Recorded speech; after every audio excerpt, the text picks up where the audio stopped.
Halo, selamat sore. Sore, Bapak. Sore, Sore, Pak. Ya, kita mulai aja deh ya, karena sudah lewat 5 menit ya, supaya enggak banyak pulsanya termakan, adik kasihan juga ya. Nanti untuk absennya nanti akan dikirim ya dia di chat nanti ya. Nah, sebentar nanti kalau setelah berakhirnya pertemuan ini baru adik-adik ngabsen nanti ya dia. Ya, Pak. Oke, kalau gitu kita mulai pertemuan kita terakhir. Sekali lagi mohon maaf ya, kemarin saya tidak bisa menemani adik-adik sekalian di kelas ya, sehubungan anak saya yang nomor 2 itu mengikuti wisuda dan kami keluarga harus menemani ya. Kedua, terkait dengan pertemuan terakhir kita ya,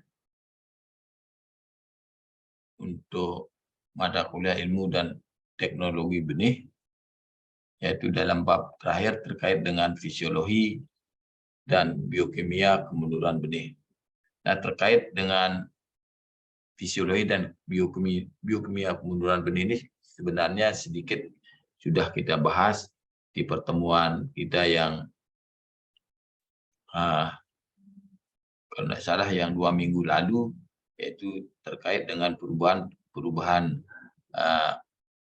kimia, baik itu dari karbohidrat, dari protein lemak menjadi senyawa-senyawa yang dimanfaatkan langsung oleh benih nantinya untuk pertumbuhan awalnya. Nah, terkait dengan ini mohon diperhatikan ya. Kan sudah tahu Dek, kita meet-nya kan hari Senin Dek ya. Halo ya. Iya, Pak. Ya, kita meet-nya hari Senin. Baru sekali Bapak sudah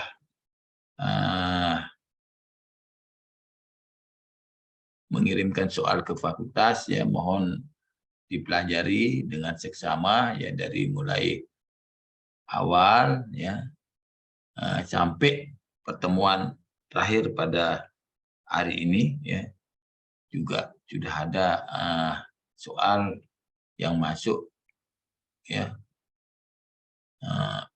untuk bahan midterm kita hari Senin. Ya, bentuk soalnya itu jelas menjelaskan, ada essay ya. Nanti tolong nanti dijawab dengan jelas ya, singkat dan jelas ya.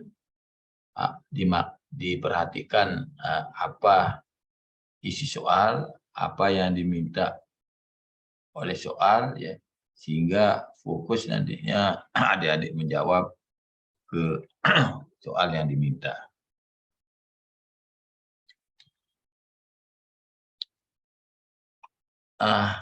Nah, terkait dengan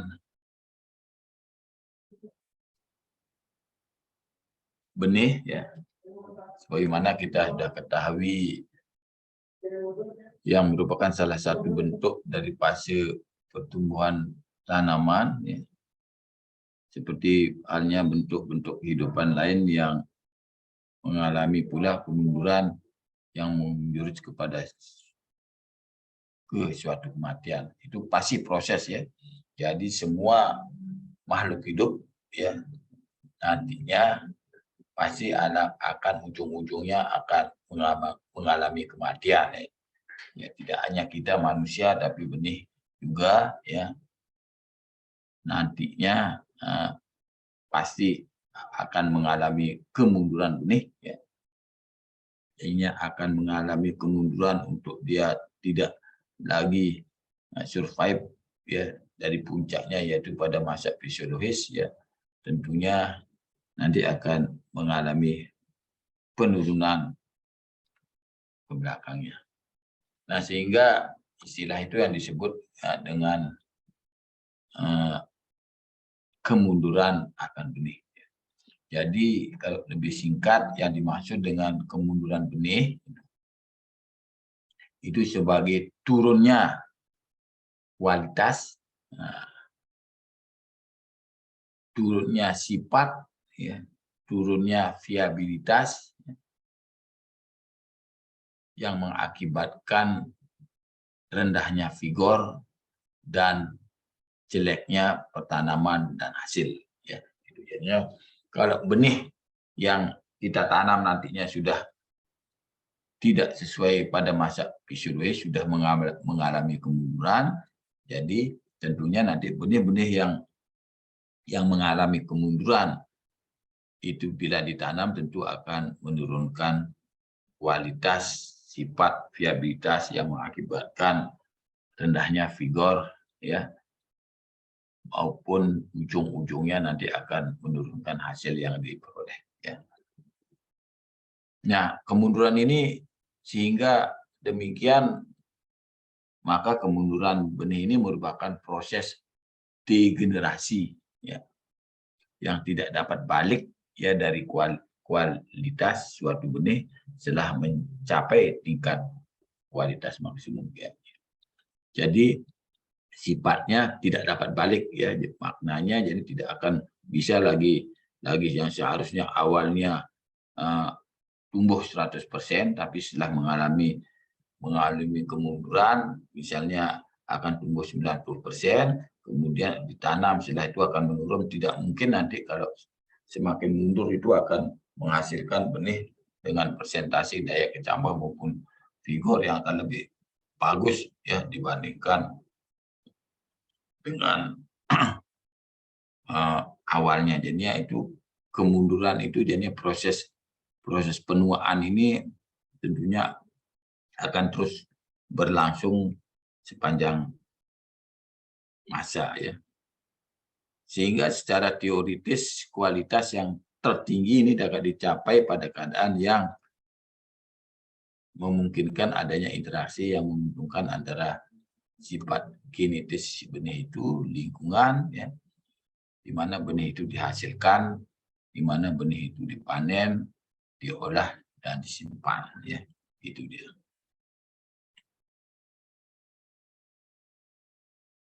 Nah, selama pertumbuhan, perkembangan dan masanya biji, tentunya banyak faktor yang menghambat tercapainya kualitas maksimum. Banyak, ya, itu sudah kita pelajari sebelumnya, seperti kekurangan hara mineral, ya. Artinya kalau kita menanam tanaman yang akarnya kurang mineral, tentu kualitas benih yang dihasilkan akan menurun. Adanya zat toksis dalam tanah, misalnya adanya racun, ya, yang mengganggu pertumbuhan tanaman, itu tentunya akan menyebabkan tidak terbentuknya benih yang berkualitas maksimum. Apalagi adanya gangguan oleh adanya hama, oleh adanya penyakit, ya, adanya lingkungan yang tidak menguntungkan, ya, ada cuaca yang buruk, ya. Nah, tentunya hal-hal ini yang menyebabkan pencapaian kualitas maksimum dari benih itu akan tidak tercapai, ya, gitu.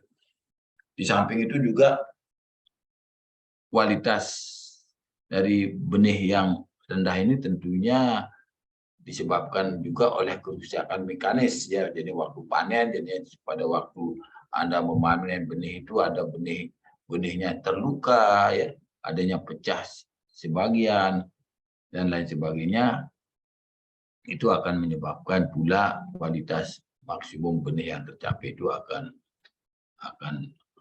menurun, ya. Nah, sebagaimana kita ketahui sebelumnya, ya, ini benih maksimum itu, kualitas maksimum kita dapatkan pada saat benih itu posisi kematangan fisiologis, ya. Itu ingat, itu tetap jadinya ingatkan itu, kematangan fisiologis ini erat kaitannya dari waktu sampai ditanamnya hingga sampailah kemunduran yang akan terjadi, ya, itu. Nah, sehingga untuk laju bagaimana kecepatan ya, laju istilahnya. Kemunduran benih ini sangat tergantung dari besarnya derajat penyimpanan ya, terhadap keadaan optimum untuk mencapai kualitas maksimum itu ya, ingat itu. Sehingga kematangan fisiologis, masa fisiologis itu ya sebagaimana kita ketahui sebelumnya itu diartikan sebagai suatu keadaan yang harus dicapai sebelum keadaan optimum untuk panen bisa dapat dimulai. Itu sudah kita bahas sebelumnya terkait itu ya. Nah, untuk menghasilkan benih dengan kualitas tinggi itu tentunya usaha perbaikan tanaman dilakukan sebelum ya mencapai kematangan fisiologis penuh ya. Itu kemudian diperhatikan juga hal panennya juga kita perhatikan, juga pengeringan dan penyimpanan yang baik tentunya akan menghambat terjadinya kemunduran benih ya itu. Nah, sehingga berdasarkan itu ya jangkauan umur benih itu macam-macam ya. Ini Ewart tahun 98 ini membagi berdasarkan umur ya, ada menjadi 3 kelas biologi, ada tanaman yang berdasarkan umur tidak lebih dari 3 tahun ya, disebut mikrobiotik. Kalau umur benihnya itu berkisar antara 5 sampai 15 tahun disebut mesobiotik. Nah, sedangkan benih-benih yang mampu berumur lebih dari 15 tahun bahkan sampai lebih dari ratusan tahun itu digolongkan ke makrobiotik.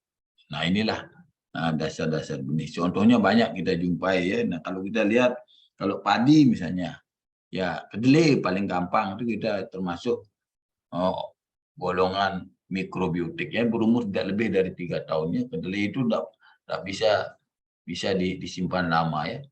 Dia harus segera ya. Ya apalagi kalau penyimpanannya tidak bagus, kemundurannya itu akan sangat drastis menurutnya ya. Ya. Kemudian jangkauan umur benih. Nah,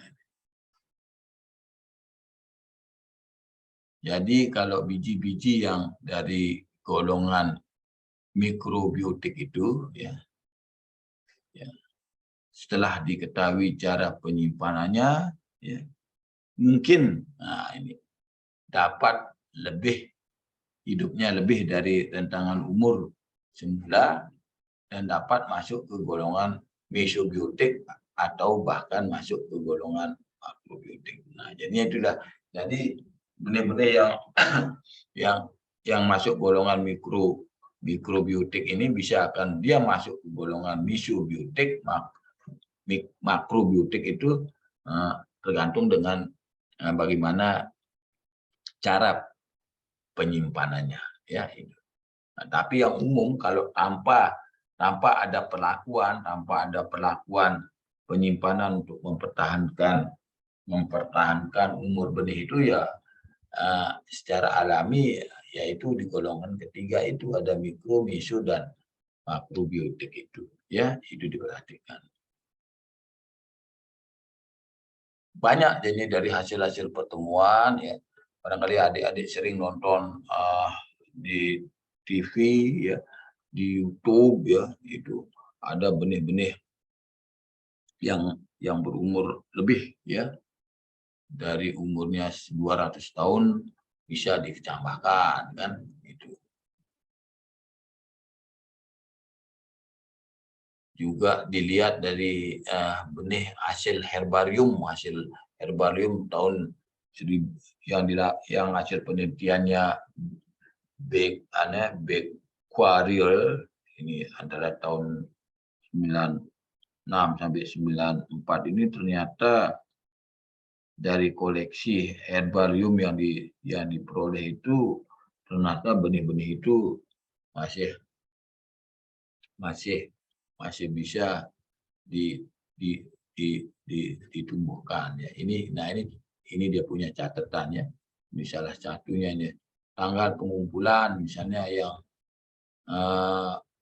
Mimosa glumerata forak tahun 853 ya.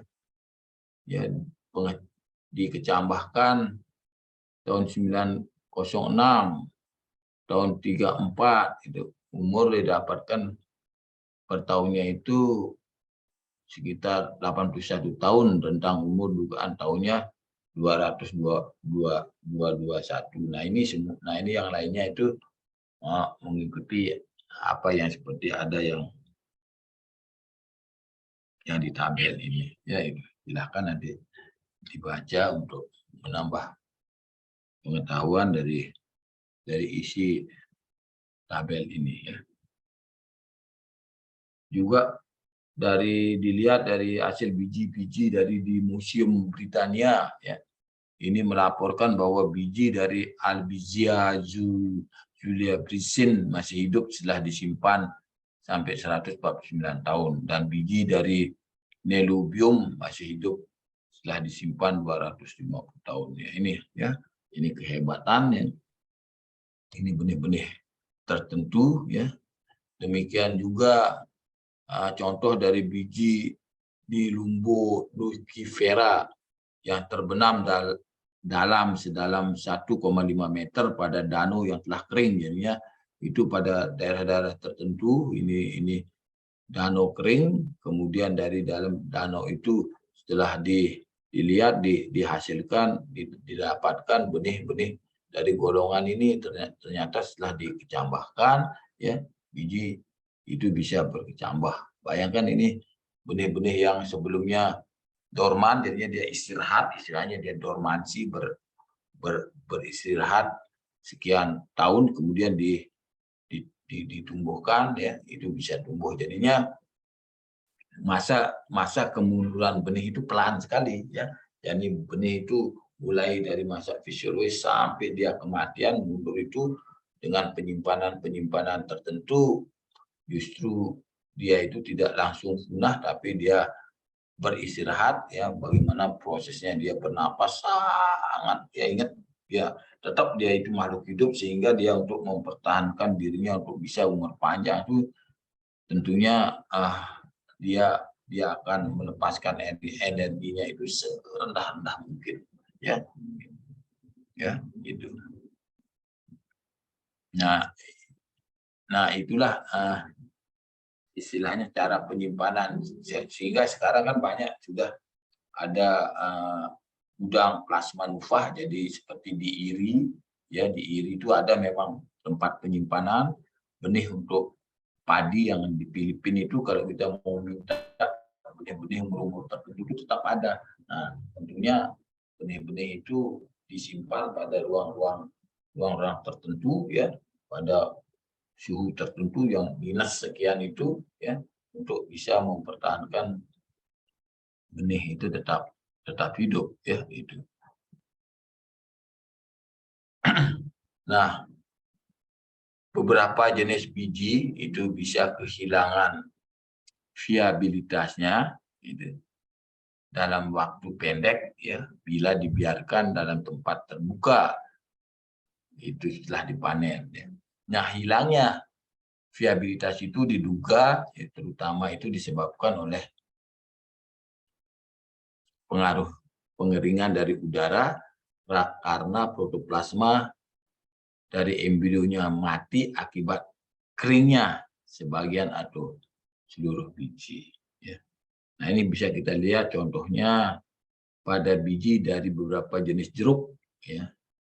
Ini akan tidak tahan terhadap pengeringan udara ya. Nah, jadi kalau dibiarkan di udara terbuka, benih itu akan mengalami kemunduran benih yang sangat cepat, sangat drastis ya. Demikian untuk pada biji cengkeh ya.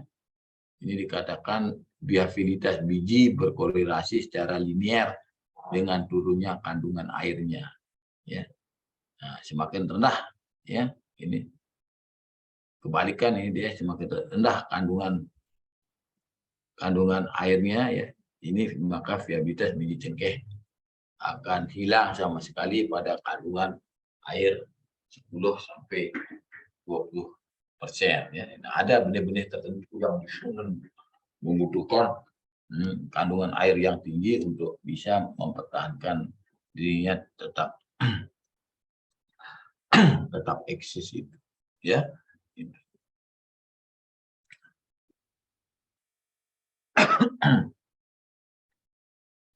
Nah, yang itu yang perlu saya sampaikan dalam pertemuan kita sore hari ini. Sebetulnya tidak banyak yang perlu saya sampaikan, ya.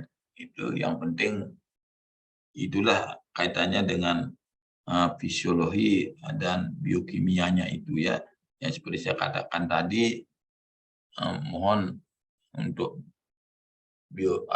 fisiologi biokimia benih yang pertemuan kita 2 minggu yang lalu erat kaitannya dengan pertemuan kita terakhir pada sore hari ini, ya. Itu. Nah, itu yang perlu saya sampaikan, Dek, ya. Nah, apa ada pertanyaan kira-kira dari pertemuan kita dari awal, ya. Ini setengah semester, karena setelah mid ini tidak lagi saya yang mengajar, ya. Nanti akan dilanjutkan oleh Pak Prof. Farid Demon, ya. Itu, Dek, ya. Coba ada yang bertanya dah sambil menunggu nanti link absensi dibagikan setelah pembelajaran mata kuliah selesai, ya. Nah, ini sambil mengisi silahkan, Dek, isi linknya sudah dibuatkan, ya. Silahkan link kehadirannya itu, ya, bisa diisi sambil menunggu yang lain. Ada yang ditanyakan, ya. Ayu Dian Salma, ada enggak? Siapa? Agus Salim. Baik Widya. Itu. Mana lagi yang Anggun ini? Mana Anggun ini? Ketiduran ini, ya. Hadir, Pak. Oh, hadir, ya.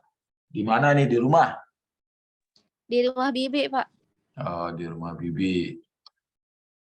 Terus Eka, Rozina, ada yang ditanyakan? Ya, itu dipelajari yang bagus, Dek, terkait dengan gambar, perubahan fisiologi itu, Dek, ya. Itu dipelajari dengan bagus, ya. Waktunya itu cukup Bapak kasih sekitar 90 menitan, ya. Dijawab dengan bagus, ya, sehingga kita harapkan nantinya nilai mid yang dihasilkan ini akan lebih bagus, ya. Materinya kan sudah semua Bapak kasih, ya. Baru ada yang belum, ya. Materi yang belum Bapak sampaikan. Maksudnya belum ada yang saya share bahan ujiannya. Ada, Dek? Itu. Ada yang nanyakan? Yang lain? Desi Haryani? Enggak ada, Pak. Ada ditanyakan? Dini?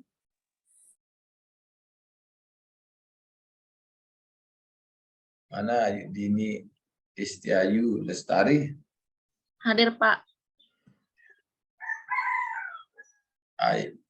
Siapa suara ayam itu? Lagi di rumah ini, ya. Baik. Iya, Pak. Sukma. Gus Salim. Gus Salim. Ada nanya, guys? Tidak ada, Pak. Arnita Yanti. Hadir, Pak. Ya. Sudah kamu ngisi Google Form-nya? Sudah.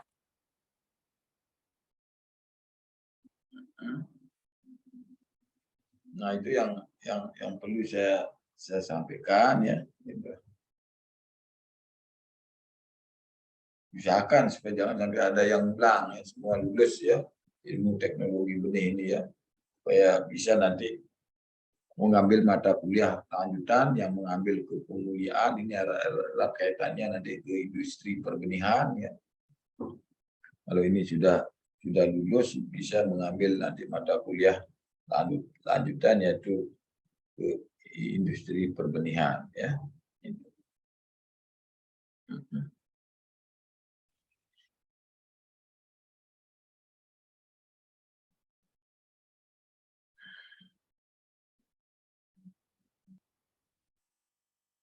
Tidak ada yang bertanya ini?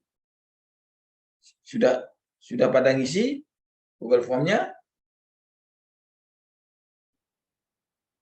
Ya. Sudah, Pak. Ya, Sudah, Pak. ya.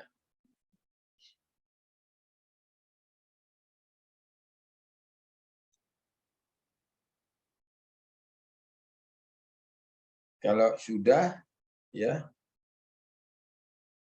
kita akhiri pertemuan pada sore hari ini, ya.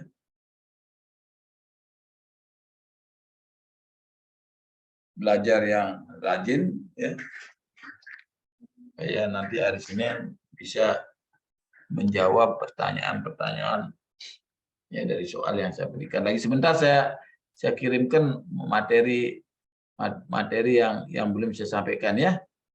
Ya. Baik, Pak. Ya. Ya, Pak. Ya. Barangkali itu dulu ya. Silakan Anda yang belum mengisi dulu absennya ya. Bapak akan meninggalkan adik dulu ya. Ini dulu ada rapat sebentar. Nggih, Pak. Ya. Pak. Yuk.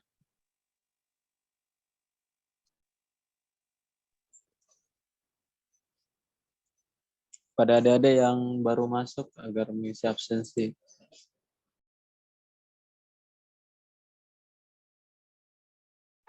Baik, Pak. Yang sudah absen boleh keluar, Pak.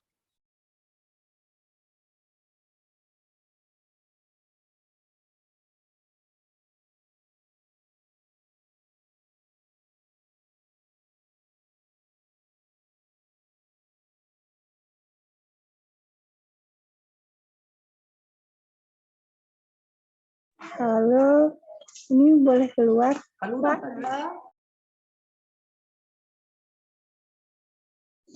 Ya, Dek. Kalau sudah mengisi absensi, boleh keluar Zoom. Baik, Pak. Terima kasih. Baik, Pak. Makasih. Baik, Pak. Terima kasih. Baik, Pak. Terima kasih.